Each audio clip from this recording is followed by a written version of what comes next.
संस्कार धानी जबलपुर का रुख करते हैं, जहां शाबरा पाचन में डीएपी खाद के लिए किसान बेहद परेशान है। सुबह 4 बजे से लाइन में लगे हुए हैं। सैकड़ों किसान तेज धूप में खाद पाने के लिए परेशान हो रहे हैं। खाद नहीं मिलने पर भारतीय किसान संघ ने धरना दे दिया है। किसानों ने ब्लैक में खाद बेचे जाने का आरोप भी लगाया है। पाचन और शाबरा की कृषि मंडी में भारी भीड़ देखने को मिल रही है। किसानों ने आसानी से खाद का वितरण करने की मांग की है। तो खबर आपको बता रहे हैं, सुबह से 4 बजे से लाइन में किसान लगे हुए हैं, लेकिन खाद नहीं मिल रहा है। तेज धूप हो चुकी है, मौसम ने भी साथ नहीं दिया और बेहद परेशान किसान है। खाद नहीं मिलने से भारतीय किसान संघ ने भी धरना बोल दिया। और सीधे चले माफ कीजिएगा, जबलपुर का रुख करते हैं और हमारे साथ फतेह सिंह बने हुए हैं। किसान बेहद परेशान है, लंबी लंबी लाइनें लगा रही है और जबकि वादा किया जाता है कि इस बार किसानों को किल्लत नहीं होगी। खाद के लिए आखिर इतनी परेशानी हो क्यों रही है? जी बिल्कुल, आपको बता दें यहाँ पर लगातार जो किसान है वो काफी परेशान हो रहे हैं, क्योंकि एक बोरी खाद की भी पर नहीं मिल रही है। इसको सुबह रात को 12 से 4 बजे के बीच से जो किसान, सैकड़ों की संख्या में जो किसान हैं वो शाबरा मंडी में लाइन पर लगे हुए हैं, लेकिन अभी तक उन्हें एक बोरी खाद की भी नसीब नहीं हो रही है। साथ ही जो मौसम ने यहाँ पर करवट बदली है और तेज धूप के कारण यहाँ पर सैकड़ों किसान हैं जो वो धूप में लाइन में लगकर यहाँ पर खाद पाने मजबूर हो रहे हैं। और इसको लेकर भारतीय किसान संघ ने यहाँ पर धरना भी दिया है। और तस्वीरें आप देख सकते हैं कि ये जो भारतीय किसान संघ के जो किसान हैं सैकड़ों की संख्या में यहाँ पर धरने पर बैठे हुए हैं। और हम सीधे उन्हीं से बात करते हैं कि ये जो धरना प्रदर्शन इनका चल रहा है, क्या वजह है इसकी आखिर? भाई साहब, क्या वजह है आज आप लोग धरना पर बैठे हैं यहाँ पर और किसान बड़ी संख्या में लाइन पर लगे हुए हैं? ये प्रदेश में बहुत बड़ी विडंबना है कि जब किसान को उसके खेत में होना चाहिए, वो किसान आज खेतों से निकलकर सड़कों पर है। और सड़कों से मंडियों में आप देख रहे हैं कि किसान रात भर जाग कर लाइन में लगा है। किसके लिए लाइन में लगा है? यूरिया चाहिए उसको, डीएपी चाहिए उसको, लेकिन किसान को यूरिया डीएपी मिल नहीं रही है। अभी जब किसान का उत्पादन प्रभावित होगा तो किसकी जिम्मेदारी होगी? अगर उसका आर्थिक नुकसान होगा तो किसकी जिम्मेदारी होगी?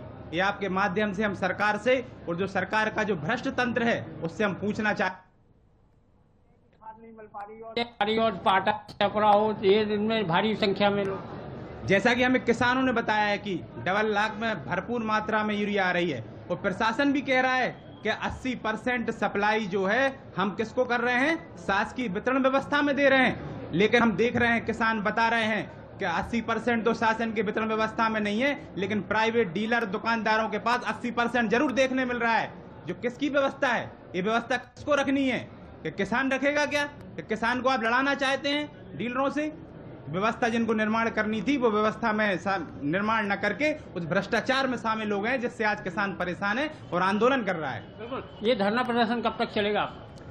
हमने अभी प्रशासन को सूचना दी है, क्योंकि एक समय निश्चित किया है कि हमारी जो मांगे हैं उन मांगों पर सरकार तत्काल विचार करे और किसानों के लिए एक यूरिया वितरण की व्यवस्था तैयार करे। नहीं तो किसान इससे उग्र आंदोलन करने के लिए बाध्य होगा, जिसकी जिम्मेदारी सरकार की होगी। आप क्या मांग कर रहे हैं? आप भी धरने पर बैठे? बीते कई दिनों से, आज लगभग 15-20 दिन हो गए, आज यूरिया के लिए जिस हिसाब से लाइन लगा रहा है आज सभी केंद्रों पर, वो बड़ा दयनीय है। किसानों को सरकार से बड़ी अपेक्षा है और सरकार हर संभव प्रयास भी कर रही है। सरकार अपनी व्यवस्था के अनुरूप खाद, यूरिया और सारी व्यवस्था केंद्रों पर भेजने का काम कर रही है।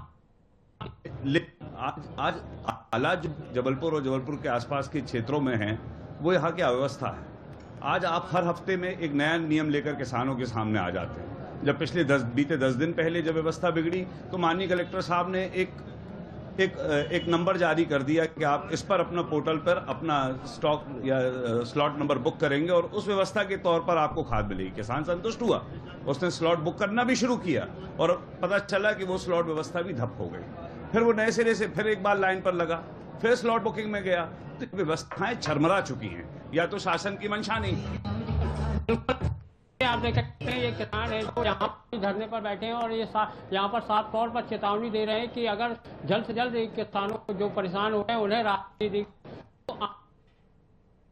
तो कुल मिलाकर परेशानी का सबब बने हुए हैं धान खरीदी और यहाँ पर लोगों को नहीं मिल पा रहा है खाद। बहुत बहुत शुक्रिया तमाम जानकारी देने के लिए फतेह।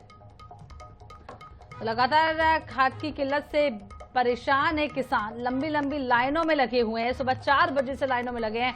धूप सता रही है लेकिन खाद की किल्लत बनी हुई है। तो एक बार फिर से किसानों के हालात यहाँ पर नजर आ रहे हैं। हालांकि आंदोलन भी अब शुरू कर दिया गया है और जल्द से जल्द खाद मिले और जीएपी मिले, इसको लेकर आपको बता दें यहाँ पर सभी गुहार लगाते हुए नजर आ रहे हैं। तो सुबह 4 बजे से लगे हुए हैं और गर्मी में, तेज धूप में परेशान हो रहे हैं किसान।